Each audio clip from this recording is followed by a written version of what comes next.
All right. Hi, everybody. Thank you for joining us today for our author program. I am Laura from the Central Branch of Boston Public Library. I'm joined by my colleague, Michelle. We both work in Teen Central, and we have one of our teen volunteers, Deborah, here today, who is going to introduce our authors to you guys. Then they're going to talk a little bit about their books, and then we will open up for questions. As you guys have questions, feel free to drop them in the Q&A, and we'll get to them throughout the event. But I'll hand it off to you, Deborah. Hi, everyone. My name is Deborah, and I'm a teen volunteer at the Boston Public Library. My pronouns are she and her, and I'll be introducing the authors Maika and Maritza Moulite. They recently published a 2021 most anticipated book by a number of publications called One of the Good Ones. It's an emotional read about two sisters named Jenny and Happi who lose their third sister, Kezi, when she's mysteriously murdered at a social justice rally. Kezi, who was a popular YouTuber, straight-A student, and social activist, is immortalized as this perfect angelic figure in the fight against police brutality. Happi is irritated by the fact that Kezi's memory is only uplifted because people consider her one of the good ones that was killed by police brutality, and not because she was killed in cold blood. In order to process their grief, Jenny and Happi embark on a journey through the US using the Negro Motorist Green Book. They start discovering that they only knew the tip of the iceberg when it came to the life of their sister, Kezi. I'm super excited to hear what the authors have to say about themselves in this new book, and I'm sure you all are too. Please join me in welcoming Maika and Maritza to the Boston Public Library. Yay! Thank you, Deborah. That was amazing. We're going to bring Deborah with us everywhere now. Hi, everyone. We're so excited to be here. So we are going to be talking about mostly about our book, One of the Good Ones, but we are also co-authors of Dear Haiti, Love Alaine. And, because we are the type A people that we are, we made a little presentation. So we're going to go through it, and then we might have a little game in the middle of it. So pay attention. All right, so let's see if technology will agree with me. Okay. Hold on 1 second. Oh, wait. It might. 1 second. All right. Share sound. This screen. Cancel. All right. Let's see. Can you see that? Now let me press the full presentation. Now, how do I get? There we go. All right. Is it loading? Come on, technology. Yes. Yay. There we are. I'm Maika on the left. I'm Maritza, also on the left. I'm on the right. I'm just confused. I'm sorry. So we're going to be talking about books. Let's get into it. So first up, we're going to set a little roadmap. We're going to talk about who we are. We'll introduce ourselves. We'll get into our books, Dear Haiti, Love Alaine, One of the Good Ones. We're going to have a little activity. So if you've heard of Cahoots, you probably know what's coming. And then we'll open it up for any questions, okay? So let's keep it moving. So that's us. These are pictures of us and our two younger sisters. I'm Maika, again, if you can't remember, and we have it listed here clockwise from the top left. So that's Maritza in the top left corner, eating, being very hungry. I am also eating. I guess we are just hungry people. And these are our two younger sisters beneath us, Jessica and Leanne, who don't know that we have used this picture in many of our presentations. So lots of fun for us. But we just wanted to talk a little bit about ourselves and how we got started writing. So Maritza, what was it like for us when we were growing up? Ooh, it was the worst. No, it was fine. But so growing up, our parents were really passionate about making sure that we were readers, so much so that they wouldn't let us watch TV on the weekdays. That was a decision that they made, and we're still salty about it. But so all we could watch on the weekdays were literally the local news, the evening news, and Wheel of Fortune and Jeopardy. So we're very passionate about those programs still today. But every single weekend, we would go to the library and check out like a max of like 30 books each. So we'd come home with like 120 books and, lose a lot of them, but also get through stories. Yeah, I kept all of mine. Unnecessary comment. But we love those stories, you know. We ended up reading a lot of books about white girls with red hair, like Pippi Longstocking and Anne of Green Gables, and they're just a lot of them who, you know, just we identified with, and they're girls who are out there trying to live their lives and be true to themselves. So we really love that about those stories. But at the same time, there weren't many books that look like us on the cover, you know?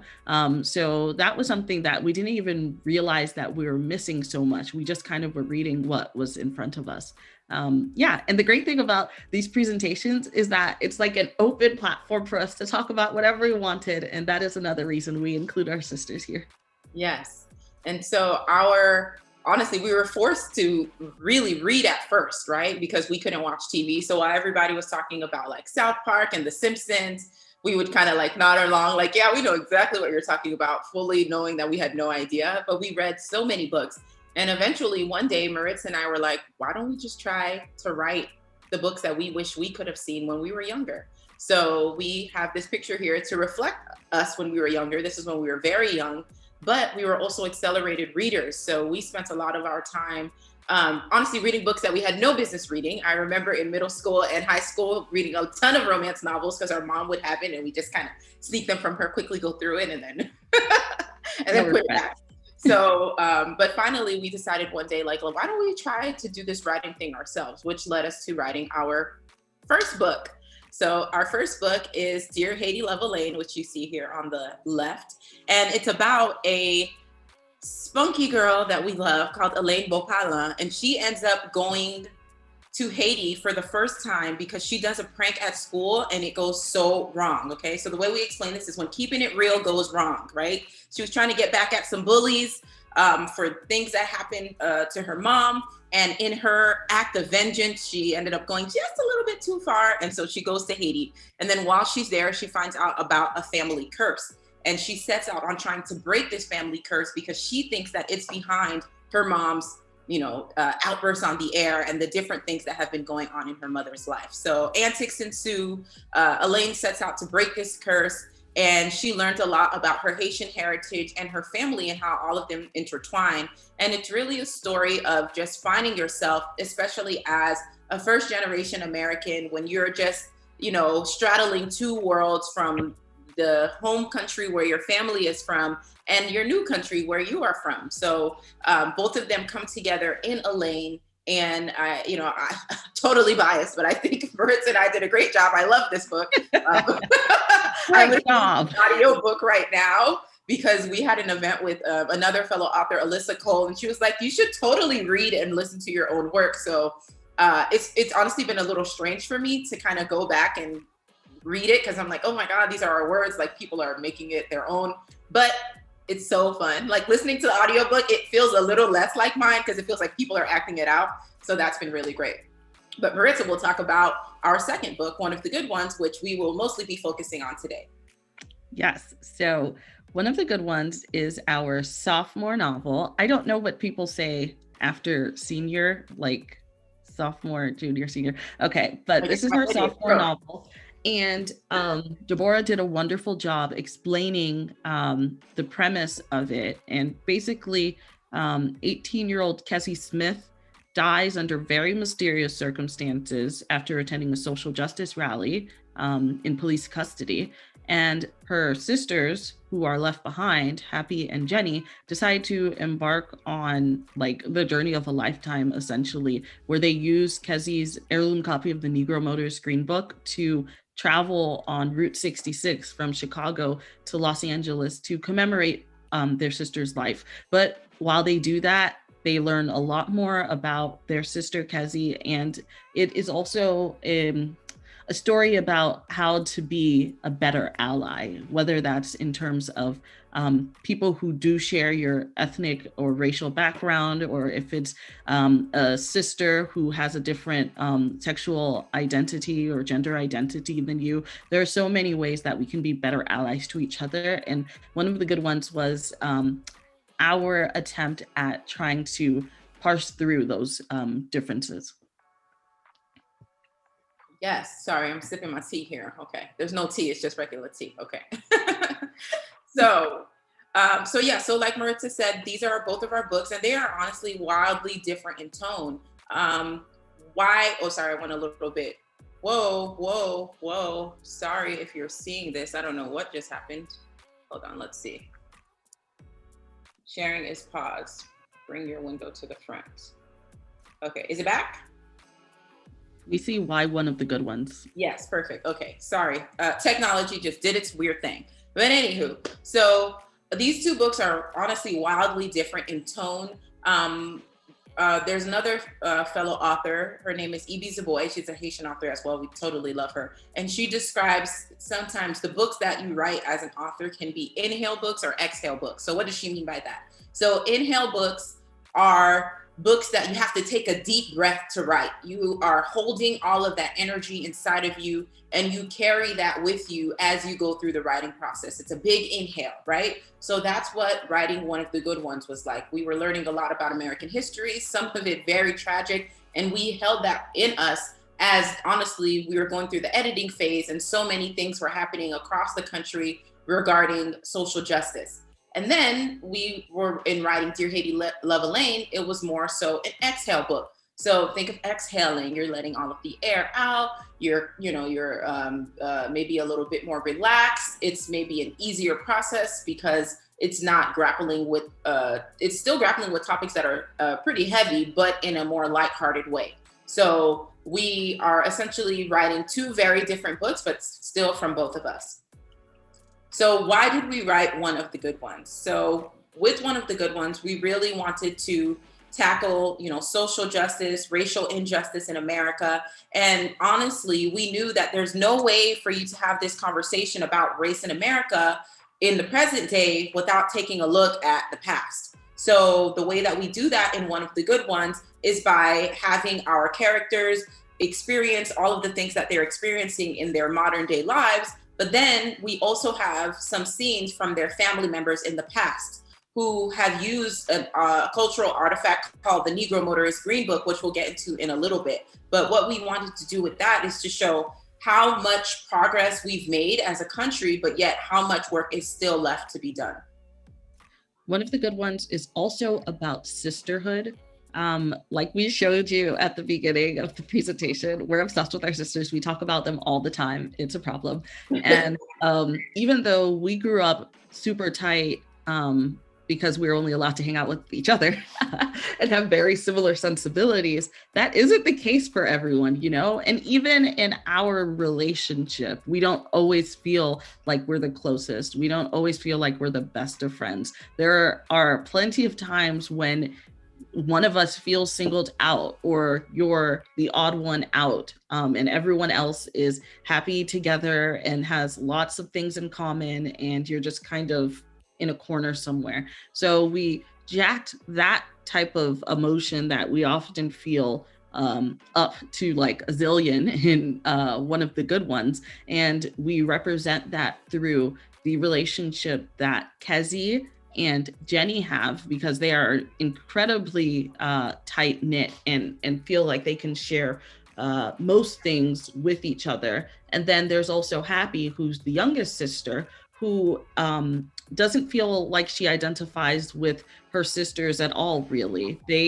Kezi and Jenny are both very studious and hard workers in terms of academics, and Happi is much more artistic and emotional with how she goes through the world, essentially, and she doesn't feel like her sisters appreciate the types of skills that she's bringing forward, And also something that we wanted to talk about in terms of sisterhood in this story is that we grew up in a very religious household and went to church like all the time. And our characters in this book do too. And something that you find a lot in religion is that, for example, in the Bible, they'll talk about like one man begatting another man who begat another man who begat another man. And there's really no conversation about the women that they were having these children with, or the daughters that they also birthed. So we wanted to give agency to those sisters out there. And we even named our characters after the characters of Job, one man in the Bible, who after going through terrible things, was gifted by God with 3 daughters who actually do have names. And those are the names that we give our characters. Yes. And so that brings us to our final, I guess, topic that we wanted to tackle with one of the good ones, which is allyship. And when people read the book and they see what it's about and they think, okay, this is about allyship in terms of, race relations, right? If you are a white person, how do you become a better ally to a Black person? Or even if you're a non-Black person, being allied to Black people, right? But this tale is also about allyship for the LGBTQ community. Because like we mentioned, we grew up in a very strict religious household, but we had so much community that we were able to find from our church and our other fellow congregants. But at the same time, there are definitely moments where you can be sitting at church and depending on what they're talking about, you can feel ostracized. And so Kezi in our book is a lesbian, and she doesn't feel comfortable coming out to her family. She's only told one of her sisters. Her mom and dad don't know. And she really keeps it hidden from the rest of the world because she grapples with the idea of having grown up in a very strict religious household that she might no longer be considered one of the good ones in the ways that her parents and her family believes her to be if she comes out. So Happi and Jenny, as they're embarking on this journey commemorating Kezi, they're learning a lot about her and figuring out ways that they could have been a better ally to her. And really what we wanted to show with this book is the intersectionality, right? This is, it's a big word, but what it means is that as an individual, you have different parts of your identity in you, even as one person, right? So me, I'm a Black woman, right?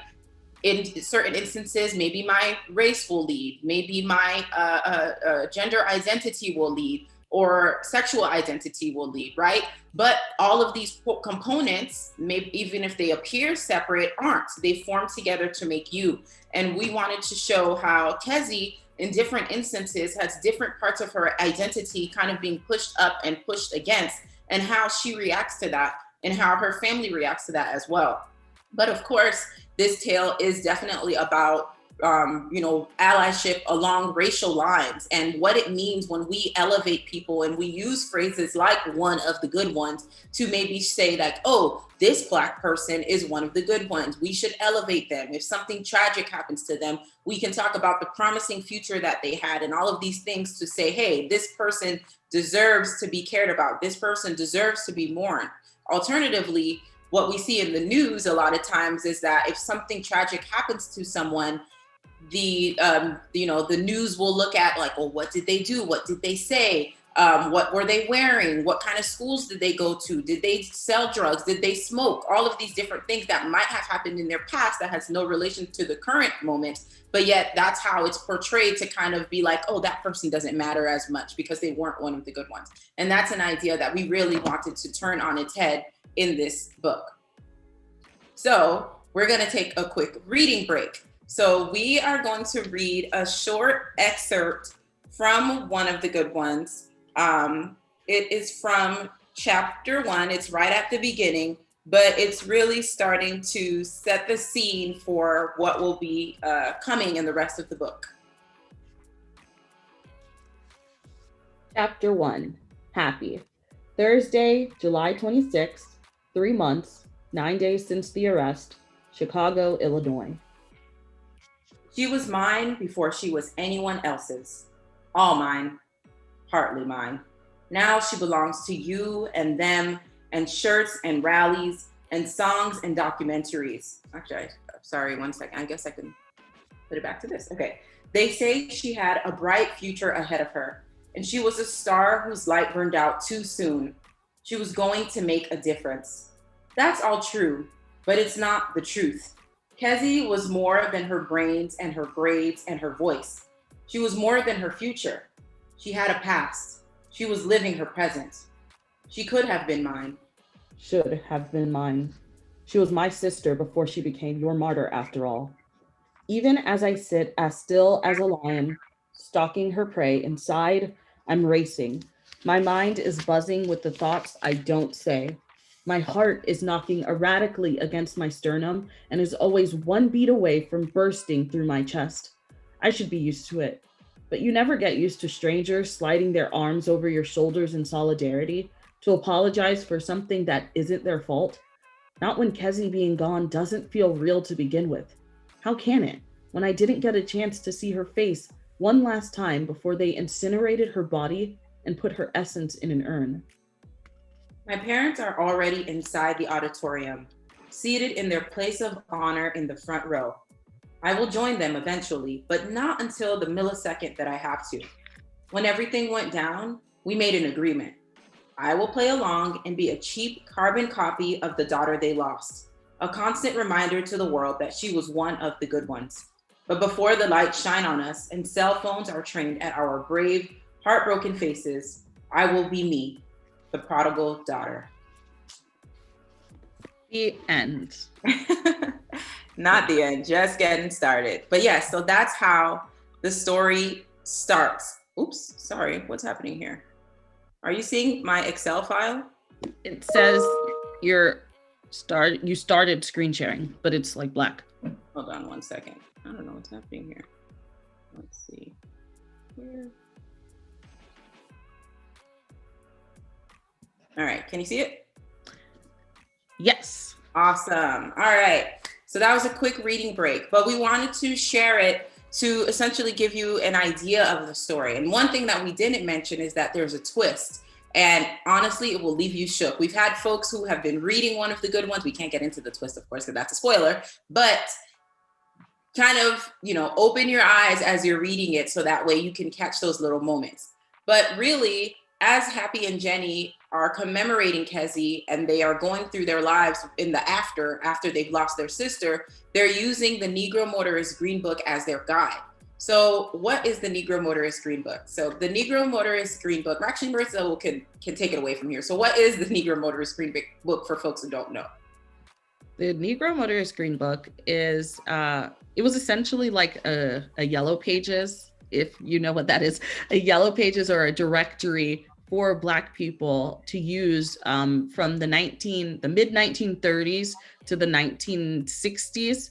And it was published because in the past, Black people were legally not allowed to go to certain places. They couldn't walk into a particular store, or they couldn't eat at this restaurant or sit at that counter, and or put their heads to sleep in this hotel. So in order to be able to take advantage of the freedom of the road that having a car provided, Black people used the Green Book, which was created by this postal worker named Victor Hugo Green, who wanted to give Black people a safe space to travel to when they were on the road. So it would be listed with lots of tourist homes, which would be places that were owned by people, mainly women, who would have a room to rent for someone to stay in when they were traveling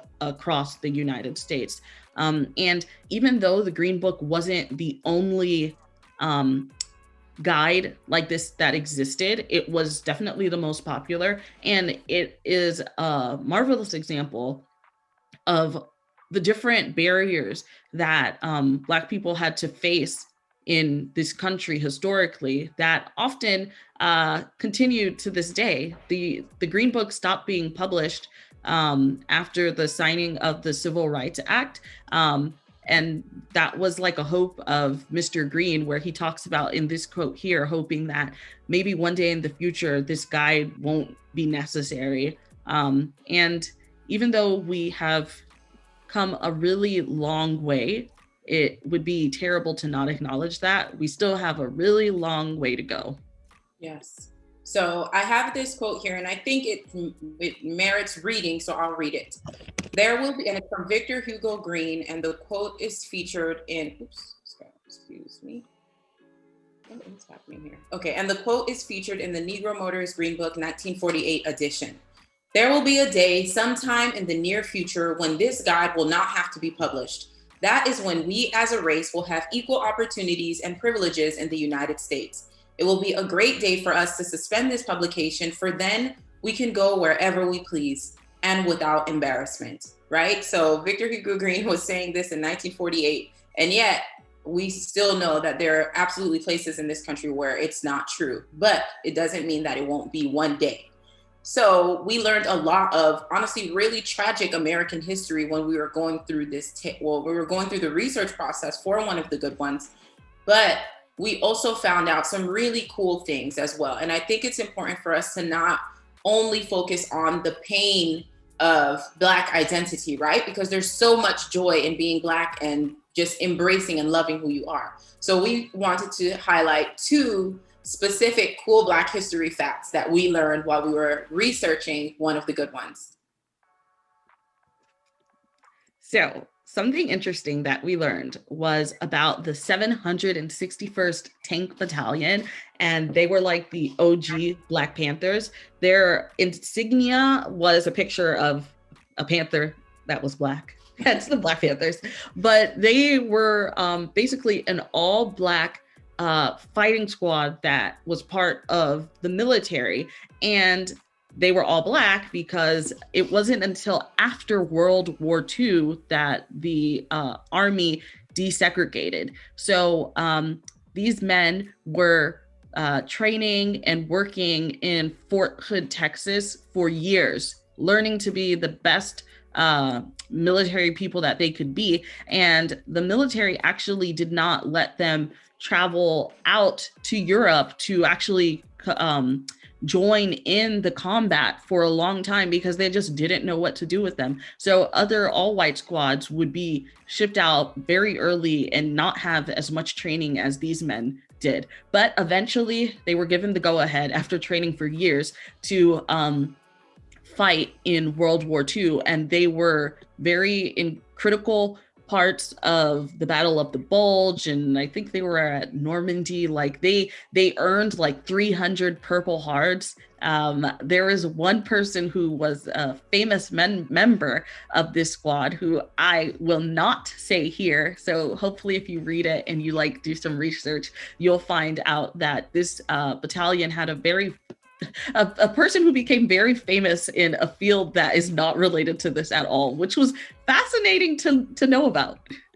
Yes. And so I also have highlighted here Stagecoach Mary. So Stagecoach Mary was a total bad bleep. Okay. Like she was really out there in the 1800s, just honestly living in a way that you wouldn't believe that a woman, let alone a Black woman, would be living in at the time. So Stagecoach Mary, also known as Mary Fields, was working at a convent, right? She was previously a part of a convent, so a nun essentially, and she eventually got kicked out of the convent because her and one of the groundskeepers got into an altercation, and she pulled out her gun and he pulled out her gun, and they were just at a standoff. So the nuns were like, sorry, Mary, you gotta go. So Mary ended up leaving, and she became one of the first Black women to work in what we now consider the U.S. Postal Service. But really what she was doing at the time was protecting the stagecoaches that carried the mail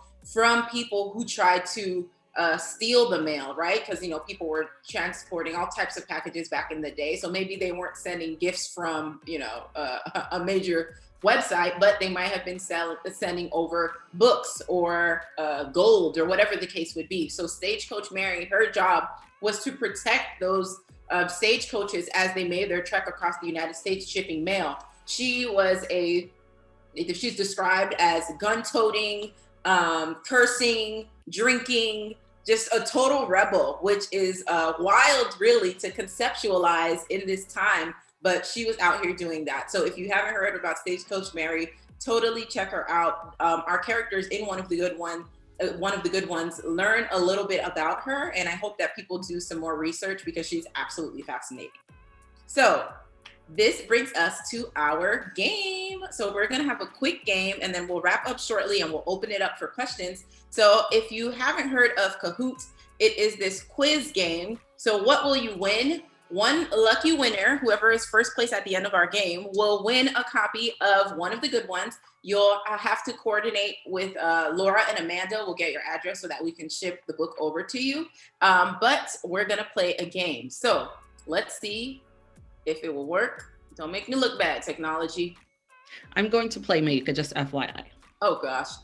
You can't play. Hold on. I don't know the questions. Let me see. Let's see, it's loading. All right, so do you see the Kahoot screen right now?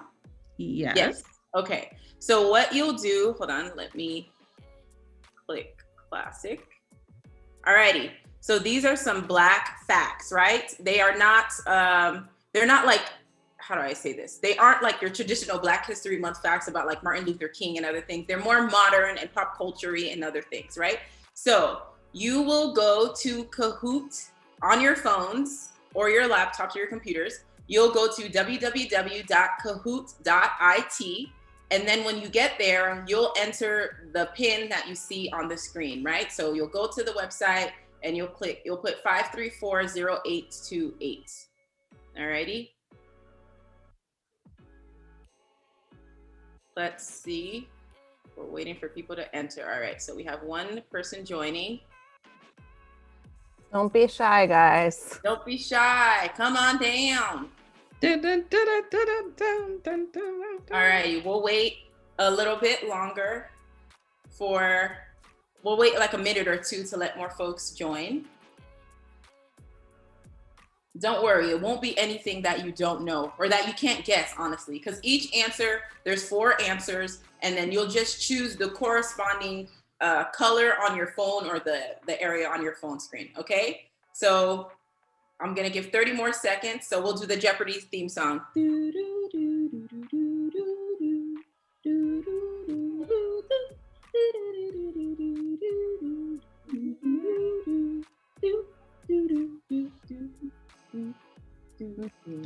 All right. If you couldn't tell, we weren't kidding when we said that our parents forced us to watch Jeopardy and the news. All right. So, we have some final people streaming in. Okay, so we're going to get started. So get ready, look at your phones. The first question starts now. This is random Black facts, okay? 3, 2, 1. All right, everyone, we're playing random Black facts that Maika put together. First one up is, what year was Howard University founded? I selected this question because I am currently a PhD student at the Howard University. So of course I had to put it there. And Maritza is Maritza is a PhD student at the University of Pennsylvania, okay? So what you'll do is you'll see the corresponding colors on your phone. You'll pick the color that goes with the answer, right? 1867, Howard University was founded in 1867, all right? So let's see who is leading. We have these aliases, so hopefully you will be truthful with who is who. Joyful Lemming is in first place, okay? Next question. Where does Bye Felicia come from? Everybody says Bye Felicia, but do you know where it comes from, okay? I won't tell you where.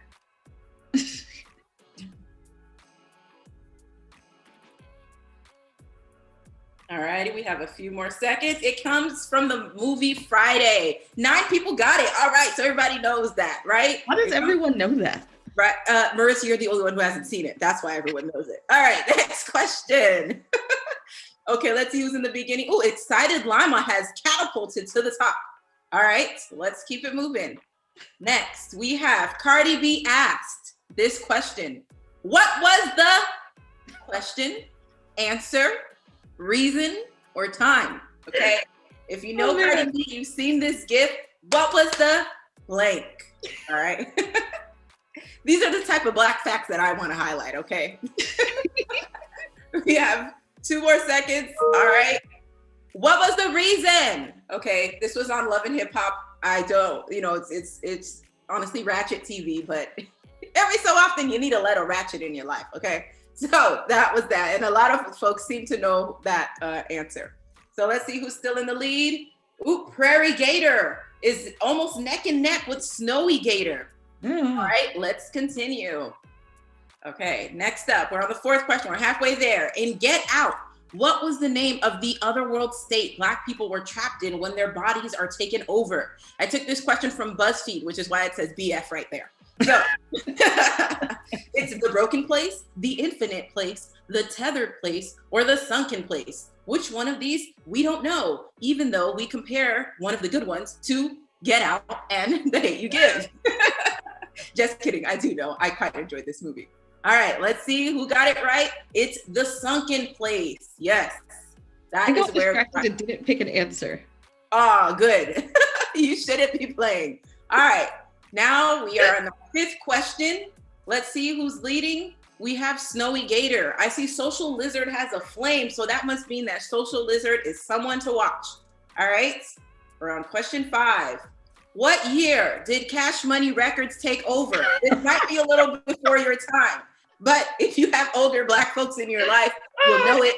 If you don't have older Black folks in your life, you need them. All right, so 1999 to 2000, 2010 to 2012, 1975 to 1999, or 1800 to 1890.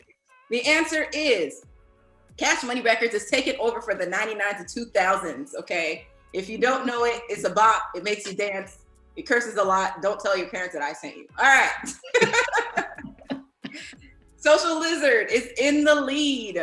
We have 2 more questions, or 3, right? This is, well, you know, we have some questions left. How many fights did it take for Will Smith to get sent to Bel Air? So if you remember the theme song, but I don't want to say the words because, you know, it will give it away. Is it 4, 3, 2, or 1? How many fights did he get into? Okay. West Philadelphia, born and raised. He got in one little fight and his mom got scared, right? He got in 4 little fights. His mom got scared. All righty. Let's see who's in the lead. Prairie Gator coming to the top. 4147, 4,147 points. All right. 7th question. Beyonce Knowles, Black is King is on which streaming platform? # not sponsored. But we love Beyonce, so we had to include it. And also, this is a beautiful picture. I love those sunglasses. Okay, so is it on Netflix, Disney Plus, Hulu, Amazon Prime Video? If you are a Beyonce stan, you should know this question. If you aren't a Beyonce fan, you should be as well, okay? The answer is Disney Plus, right? That's also where Lion King was on. All right, our last and final question. Here we go. Who's in the lead right now? Prairie Gator, still killing it. Maritza, it better not be you as Prairie Gator. Okay. The last and final question. This isn't exactly a Black fact, but you know what? Everybody deserves to know this question. What is the proper way to wear a mask? Okay. Oh, that's nice. So this is just a general PSA. It's our final question. We have 10 seconds. Look at the photos. Some things are a little different. Might have a nose, a chin, you know, different parts of the face are covered. Which one is right? And the answer is yes. Everyone knows where their mask goes. Great job. So that was our last question. Here we go. Black facts. Let's see who got 3rd place. Snowy Gator. Woo! In 1st place, we have Prairie Gator. Woo! And in 1st place, we have Social Lizard. Woo! So, and we of course have the runners up listed on the screen as well. I actually can't see if you can see that. But Social Lizard, whoever you are, and you better not be Maritza, please reach out to Laura and Amanda so that we can mail you your copy of one of the good ones. Yay! Thank you for indulging me in this fun game that I might be the only person who thinks is fun, but it's wonderful seeing everybody scramble. Thank you. I enjoyed it. Yay!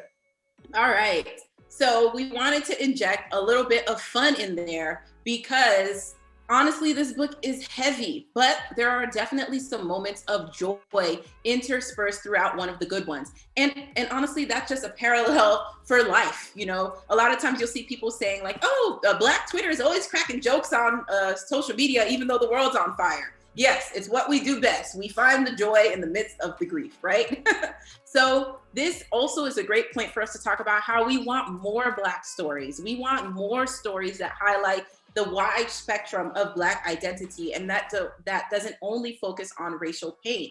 So here, Maritza will talk a little bit about what we're looking at right now. So this chart is a representation of the state of diversity in children's publishing, most recently from 2018.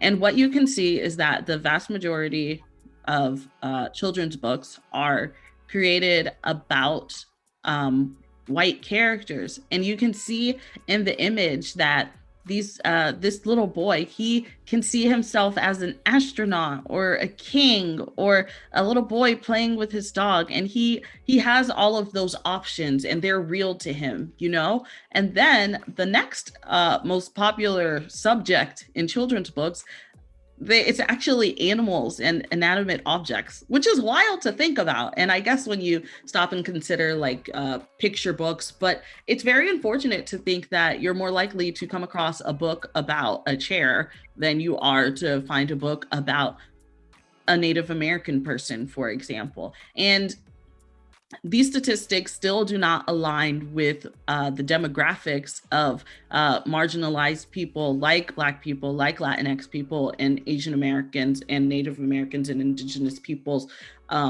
Those numbers still haven't caught up to that, but we are inching closer to them. But this is just an opportunity for us to stop and think about, yes, we have come a long way. And that is like the story of so many things. We've come a long way, but we still have a long way to go. And that it's inspiring, but we're going to continue to keep doing the work, you know? And this also reminds me of a famous quote by this literacy scholar named Dr. Rudeem Sims Bishop. And she talks about how children's books can be mirrors and windows and sliding glass doors for young readers. So sometimes a book is just a wonderful opportunity for you to stop and look and see someone who looks like you. It's like a reflection of your reality. It's a mirror. But then other times it's a window where you can peek through and see an experience that isn't something that you're familiar with, but you now have an opportunity to learn more about something that you didn't know about. Or it's a sliding glass door that you can walk through yourself and learn and kind of have those experiences with the characters, and you develop more empathy and understanding of people who are different from you. Yes. And so we wanted to highlight just a few books that really show just the beginning of what it could mean for us to have more books with characters who are Black and other marginalized groups as well. But really, there's so much opportunity for us to really highlight the different aspects of Black identity. It doesn't only have to be the books that focus on racial pain that are, lauded and celebrated, but we can also talk about books where Black characters get to be the superheroes, they get to be the villains, they get to be everything in between. So, any questions? And thank you for hanging out with us. Hey! Awesome. Thank you so much. That was so great. Yay! I feel like we've had all experiences. We've learned, we've been entertained, we've got the gambit. We laughed, we cried. We laughed, we cried. I mean, if you read one of the good ones, you will laugh and you will also cry. And so I think that is yes. going with the book. But yeah, thank you so much for that presentation, for that game. That was so fun. For all those book recommendations, Leah Johnson, we just had her on last year, I guess now. Yeah, so we love having you both here. We're gonna jump into some questions. This one is from one of our attendees. They said that they are also a Haitian author, and they have two questions. One. Was it a challenging thing for you to speak about sexuality in the book, being Haitian and having come from a Haitian background? Yes. Ooh, so this is yes. This is the first question. We're getting right into it. I mean, yes, and I think part of it is because no matter what the identity is, right? Folks who identify as LGBTQ+ are absolutely marginalized across the world. And, honestly, I was able to pull from my own experience and be able to inject that in the book. And it was really cathartic to be able to go through that process, right? Because there are so many things that you wish you could say or that you don't necessarily have the language for, but especially when you're a young person. But as we were sitting down and writing this tale, it was really important for me to be able to tap into some things and share that on the page. But really, it's really what we wanted to do was focus on like allyship and how people who say, oh yes, I support you and I think that you matter, but really when it comes time to speak out and speak up for somebody, there's silence, right? It's like, are you the ally who in the moment when the person needs assistance is kind of like watching and not saying anything, and then afterwards, after the person has had to speak on their own behalf and put themselves on the line, do you go up to them and say, you were so brave, oh my gosh, I agree with everything you said, but then in the moment it's silence, right? So we really wanted to tackle that on the page. And people surprise you, so yeah, someone's ethnic background doesn't necessarily dictate their opinions or beliefs.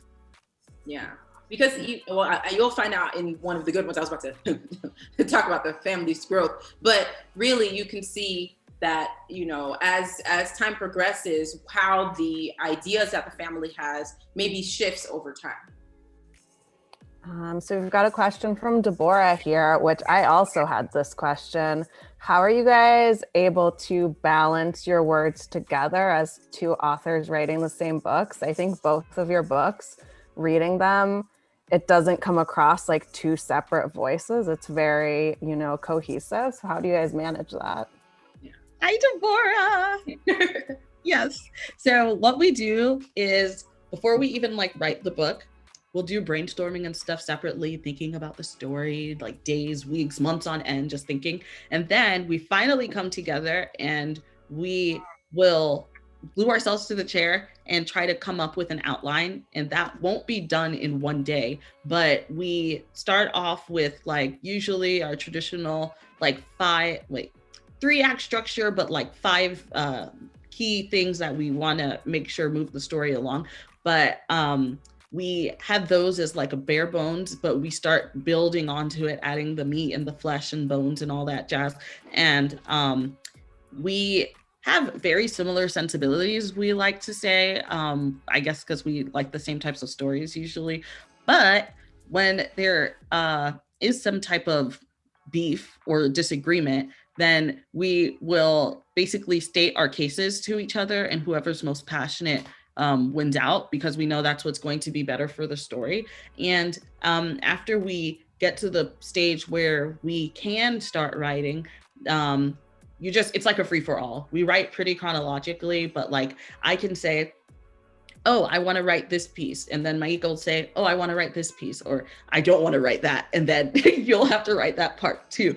And then the other person will go back and read what the other person has written, and then do any necessary editing and stuff. And then we're always adding and injecting pieces of dialogue, descriptions of the scene, any of that stuff. So it ends up being one singular voice because our hands are all over the place everywhere. Yeah, I agree.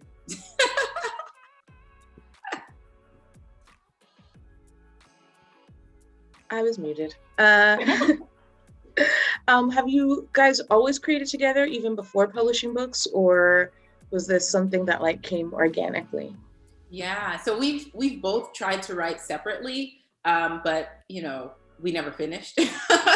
So I'm a pantser, which means I write by the seat of my pants. So I'd be like, ooh, I'm feeling so inspired, let me write something. And then, I would lose the inspiration and I would stop writing.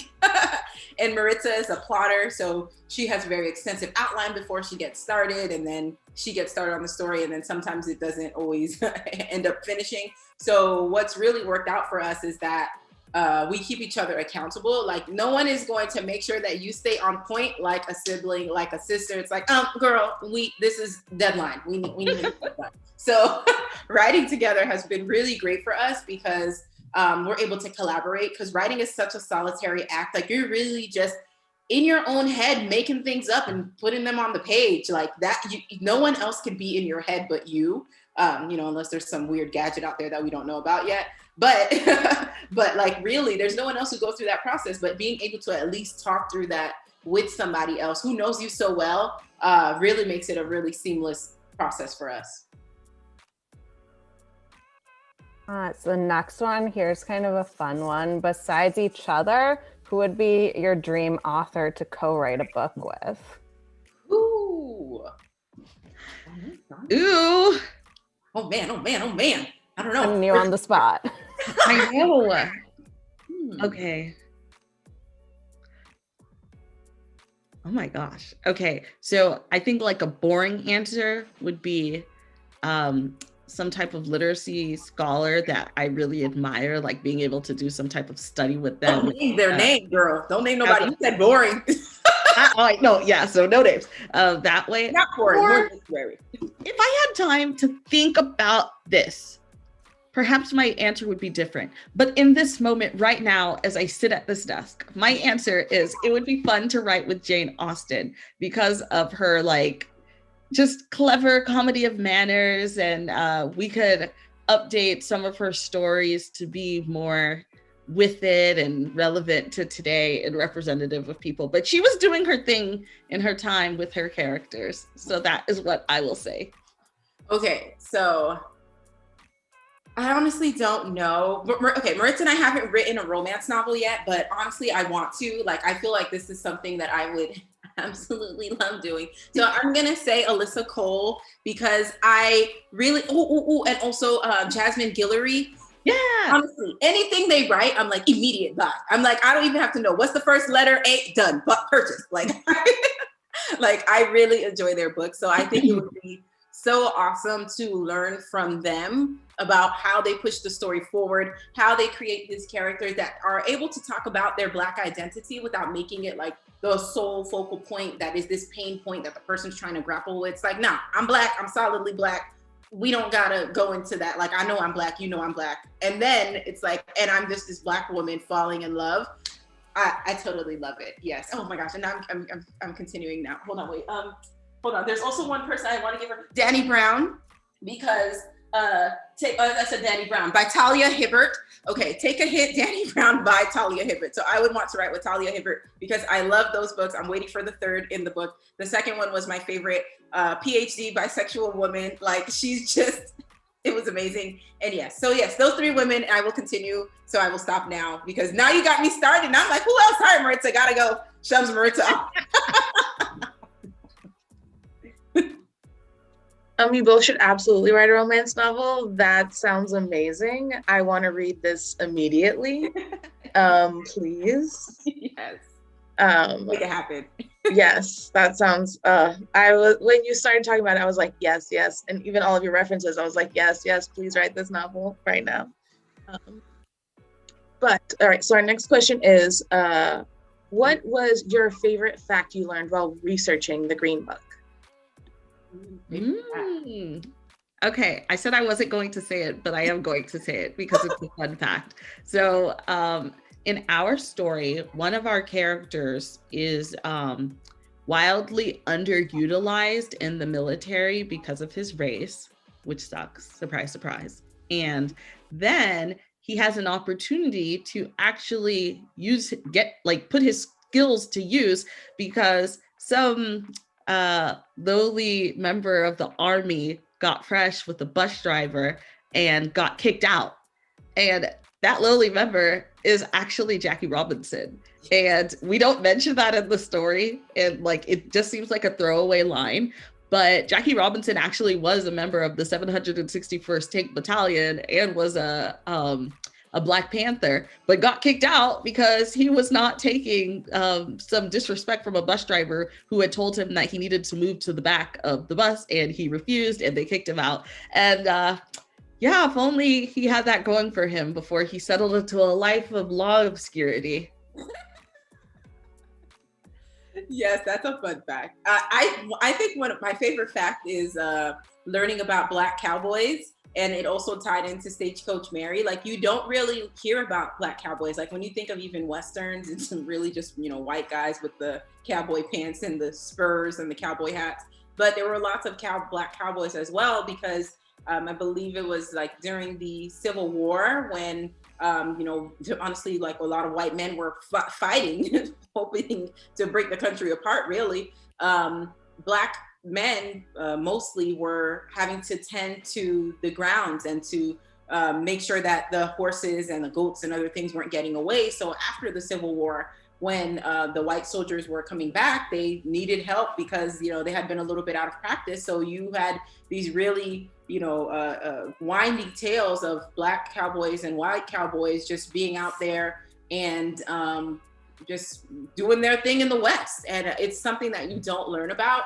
And we make some references to it throughout the book. And there are some really, I think, if I'm not mistaken, the Marlboro Man was supposed to be modeled after one of these Black cowboys, and then they kind of shifted it away. Yeah, so it's really interesting. There's just so much history, Black history, that we aren't taught. And, you know, I think part of that is because folks will consider Black history as this separate history away from American history, when it's like, nope, it says it in the name, African American, right there, just also American history, you know? I think we've got time for a couple more questions. So the next one is right behind Maika here. Both of your books have really phenomenal covers. How much input did you guys have in the designs for those?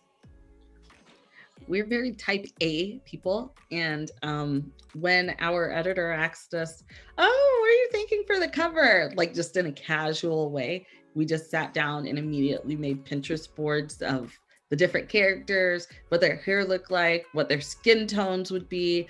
And some authors out there have really like terrible horror stories about hating their book covers. And honestly, you don't legally have that much input necessarily in what the cover looks like.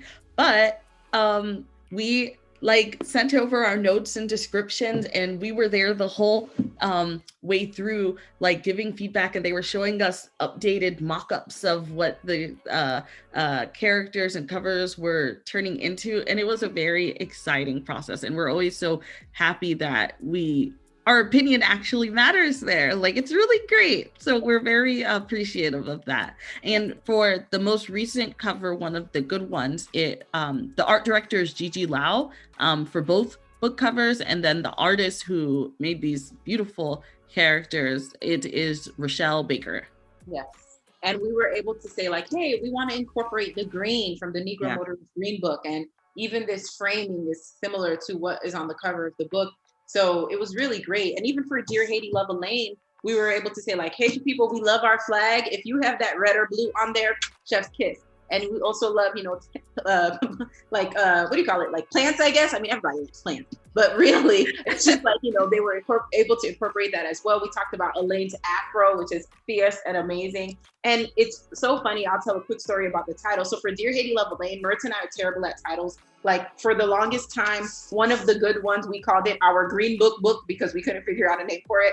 And Dear Haiti, Love Alaine was previously called This Just In. But for Dear Haiti, Love Alaine, we were trying to figure out, what could the name be? What can the name be? And she was the assistant to our editor at the time, Gabby. She basically, this is wild. She had a dream. She went to sleep. She had a dream. She emailed herself. She woke up, and all the email said was Dear Haiti, Love Alaine. And that is how we got the title of this book. And I was like, yo, the ancestors went through you and gave you that. Because in Creole, we have something that we say called Haiti Chérie, which is like Dear Haiti. And then Love Alaine, because the book is an epistolary book told through like emails and letters and text messages. So it totally encompasses it. And she had no idea about Haiti Chérie or Dear Haiti, Love Alaine. So yeah, the ancestors were like, we're gonna give you the name of the book, girl. You found it. So, and one of the good ones came from our editor because we mentioned it in the book. And then she was like, this feels really good. Like, let's use that. And we're like, okay, yes. I think we have maybe time for one more question, Laura. We'll squeeze one last one in. Yeah, we'll squeeze one last in. Okay, so I'm trying to look for a good one. Well, this is good. What is your best piece of writing advice? Best piece of writing advice. You guys got us thinking. I'm like, We have really great attendees and they ask really great questions. Okay. I don't know if it's the best, but it's the best I've come up with right now. And that is, okay, so it's two. Either A, sometimes like what's good for your writing is not writing in the moment. Because I don't believe that in order to be considered a writer, you have to have these stringent like labels that you put on yourself, or you have to write every single day to do it, or you have to wake up at 4:00 in the morning to do that. If that works for you, then that's great. But if not, that's okay. If you write, you're a writer. Wonderful. And believe in yourself. And then also, I don't remember the other thing, so I'm going to stop here. yes. My best piece of writing advice is to write. And I know it stinks. You're like, what kind of advice is that? But really, you cannot move forward unless you write something. So what I would recommend is outline it. And it doesn't have to be that really in-depth outline that, like what me and Maritza do together, but it can be just, here's the 5-act structure. What is the starting point? What is the rising action? What is the climax of this story? How does it resolve and how does it end? If you can plot that on a plot, then you can get started writing, because you at least have an idea of where you need the story to go. And sometimes writing doesn't necessarily mean sitting in front of the computer, because that can be daunting when you see that cursor blinking on that white empty screen. You can use your notes app, right? I do that a lot. Like I'll get a burst of inspiration. I'm like, oh, let me put this in my notes app so that I don't forget, because it just feels like you're texting and it doesn't have as much pressure. And then you could literally copy and paste that sucker into a Google Doc or a Word doc. And then you can also use voice notes, right? Like sometimes if you're better at just thinking out loud, dictate it, say whatever it is that you want, and then go back and transcribe it. So that way you have a place to start. But whatever you need to do, just get the words on the page, so that way you can at least get started. And I know I see we only have 3 questions in here, so we'll like do them as like speed questions, because I think we basically got through everything, so everybody gets their questions answered, if that's okay. Yeah. Yes. Okay. Sure. So really quickly, how did you get the idea to center a modern day story around the Green Book? Maritza, 30 seconds. How did we get the idea? I heard about the Green Book and I had never heard about it before, and I thought it was interesting. And Maika was like, what? I knew about this before. And I was like, okay. And then we decided to incorporate it into our story. Yes. Done. Next, what is your favorite thing you've watched and or read over the past year? Ooh, okay. I would say one of the favorite things that I've watched, and I've watched it multiple times, is probably not age appropriate, is Bridgerton. I've watched it at least 3 times. It has problematic moments, 1000%, but for some reason, it's great background TV for me. Like I'll be studying and it'll just be playing. So I've really enjoyed watching that. In terms of reading, I've read too many books to name, but I will just give a shout out to Hoopla and the Libby app that I got through my library, because let me tell you something, I don't know about y'all, but during the pandemic, looking at words on a page, I was like, no, it's not gonna cut it. So listening to the audiobooks has been very helpful. So I've read everything from like Hood Feminism by Mickey Kendall to When No One Is Watching by Alyssa Cole. Oh my gosh, what is it? Oh gosh, is it the Bride Quotient? The Bridal Quotient? I'm blanking on the name. The Bridal Quotient. You're right. The Bride Test and Kiss Quotient. Yeah. Well, I'm mixing it up. Sorry. Whatever that book is. What? I think it's the Bride Test, and before that was the Kiss Quotient. Yes, I'm blanking on the author right now, but I loved those books. They were amazing. Yes, It was amazing. All right, so that is that. Maritza, what are you watching, read? I went much longer than I should have. I'm so sorry. I just couldn't stop. I put a video, like a clip of, I made this like Reels thing of recent books that I've enjoyed, and I really like Blown Away. It's the show about glass blowers. It's pretty. It's pretty. Okay, and then the last question, are there specific parts of the writing process that each of you liked more than the other? I can answer this quickly. So Maika is really good at world building, and if given the opportunity, I would not describe anything and just have our characters be like speaking into a blank, like an empty expanse, basically. So yes. Yes. I like world building. I also like the introspective dialogue, not necessarily when they're talking to somebody else, but when they're feeling angsty inside of themselves and they're grappling with their emotions. And then I could add all the, beautiful, flowery, literary language to be a serious author. Okay. Awesome. Thank you both so much for joining us. Thank you, all attendees. I hope you enjoyed this as much as Michelle and I did. Definitely check out both of their books. They're both really phenomenal. If you guys are looking for more events, you can go to bpl.org/events for those. Our next author visit is March 25th. We have Namina Forna, whose book, The Gilded Ones, is coming out in just a few days. So definitely join us there. But have a good rest of your day. And thank you so much, everyone. Thank you so much. Thank you, everyone. Bye. Bye. Bye.